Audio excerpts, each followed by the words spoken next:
په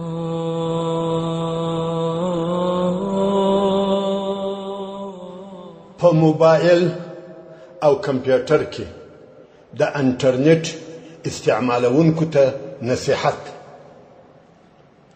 هغه څوک چې یوټیوب، فیسبوک، ټویټر او نور هغه شیان چې په انټرنیټ پورې تړلي دي استعمالوي.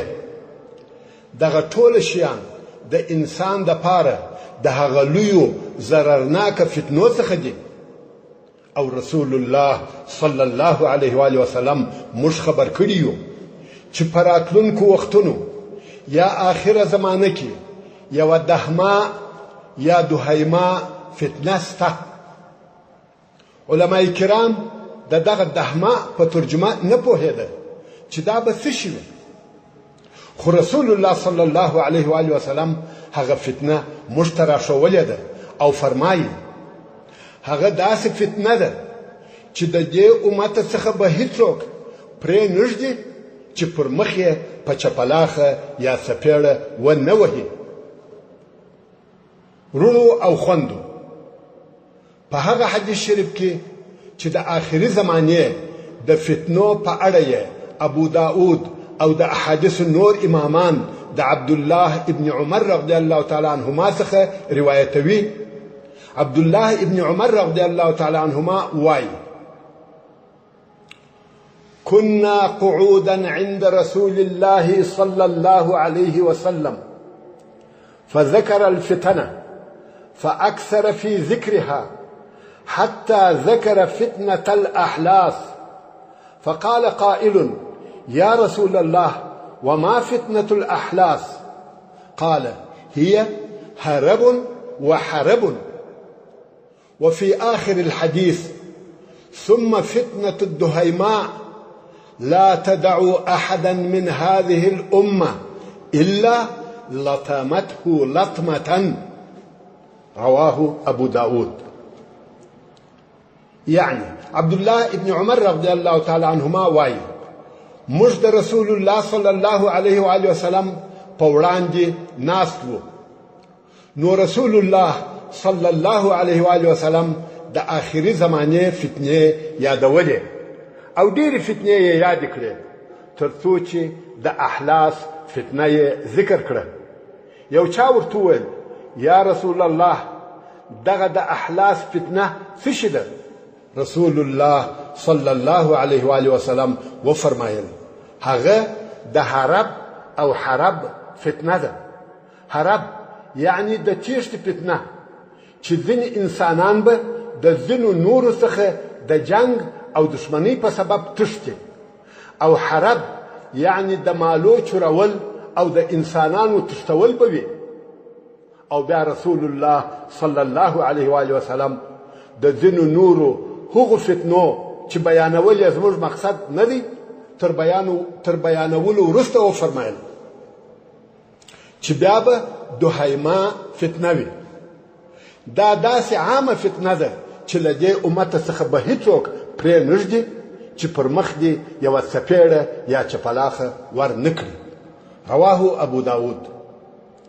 نو اوس تاسې ووایاست چې دغه چپلاخه یا څپېړه موبایل کم کور ته نه دی ننوتلی، او داسې څوک به وي چې دغه چپلاخه دې مخ ته نه وي نیولې یا په دغه چپلاخه دې نه وي وهل سوی. په پخوا کې به علماء کرام په دغه حدیث شریف کې د دوهیما په اړه ویل چې الله جل جلاله د خپل رسول په مقصد خبر دی چې دغه د دهما د جملې څخه یې څه شي مقصد دی. خو اوس علماء کرام وایي چې دغه هغه دهما فتنه ده چې هر کور ته ننوتلې ده او هر مخ یې په څپېړه یا چپلاخه وهلی دی. اوس نو دغه انټرنیټ او موبایل داسې یوه اسلحه ده چې ممکن د خیر په کارونو کې استعمال کړل شي او ممکن د شر او ګناهونو په لار کې استعمال کړل شي. مګر دغه انټرنیټ د نړۍ ډېر انسانان یې په خیر او د ګټې په کارونو کې استعمالوي. خو له بده مرغه په موږ مسلمانانو کې ډېر کسان د شر او ګناه په لار کې استعمالوي. که ته د ډېرو ځوانانو او پیغلانو موبایلونه وګورې، هلته به ووینې چې زیاتره یې خبیث او ناوړه شیان پکښې ثبت او ټیپ دي، او دوی به تل حرام او ناروا شیان پکښې ګوري. نو د دغه انټرنیټ په سبب مو په ټولنه کې فتنې زیاتې سوې او په کورنیو کې شرارتونه ډېر سوه، د ځوانانو مو اخلاق خراب سوه او د پیغلانو څخه مو حیا ولاړه. په پخوانیو وختونو کې ښځو د نارینه سره خبرې نه کولې، خو اوس د ښځو دپاره د نارینه سره خبرې کول یو عام او عادي کار وګرځېدی. داسې ډېرې پیغلانې به ووینې چې دوی یوه له بلې سره وایي زه د یوه ځوانه سره علاقه او ارتباط لرم. دا څه معنا؟ بیا به هم ووینې چې یوه پیغله د یوه نامحرمه ځوانه سره په موټر کې سپریږي. دوی چیرې ځي؟ آیا عمرې ته ځي؟ څه سو؟ هغه زموږ مسلمانانو ایمان څه سو؟ حیا مو څه سوه؟ نو دا معلومه خبره ده چې د دغو وسایلو په سبب مو حیا او اخلاق له منځه ولاړل. هر انسان باید د الله جل جلاله له عذابه وبیریږي او په دې باید پوه سي چې الله جل جلاله یې د شپې هغه د په خونه او کوټه کې هغه وخت ویني چې دی په انټرنیټ کې په خبیثو او د فساد ډکو چینلونو پسې ګرځي. هو دا صحیح ده چې بل څوک دې نه ویني، خو عالم الغیب، علم او خبیر الله جل جلاله دې ویني.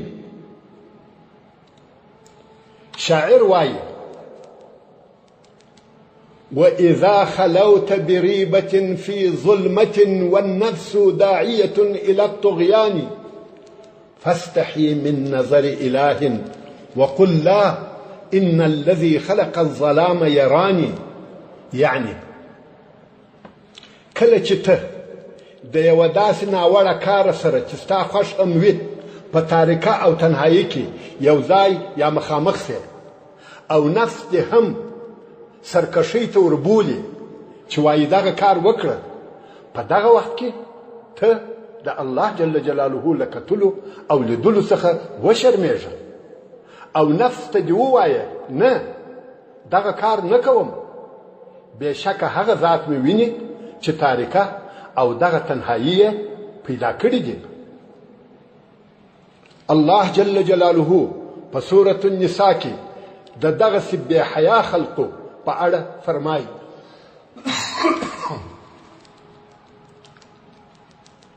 يستخفون من الناس ولا يستخفون من الله وهو معهم إذ يبيتون ما لا يرضى من القول وكان الله بما يعملون محيطا. چې دا د سورة النساء 108 نمبر آیات دی. یعنی د خلقو څخه د دې بیرې ځانونه پټوي چې خلق به زموږ په بدو کارونو خبر سي او د الله جل جلاله څخه ځان نه پټوي او نه یې حیا ځینې کیږي. حال دا چې الله جل جلاله په خپل علم له دوی سره دی. الله جل جلاله په هغه څه خبر دی چې دوی د شپې د هغو کارونو تدبیرونه کوي او په هغو اقوالو یې خبر دی چې الله جل جلاله د هغوی په ویلو نه دی راضي او الله جل جلاله د دوی پر ټولو اعمالو او اقوالو احاطه لري. یعنی پر هغه عز وجل هیڅ شی پټ نه دی. یا اخي ادنو مني لا تدعني يا أخي يا شقيق الروح مني يا أخي يا ضياء قلبي ودربي يا أخي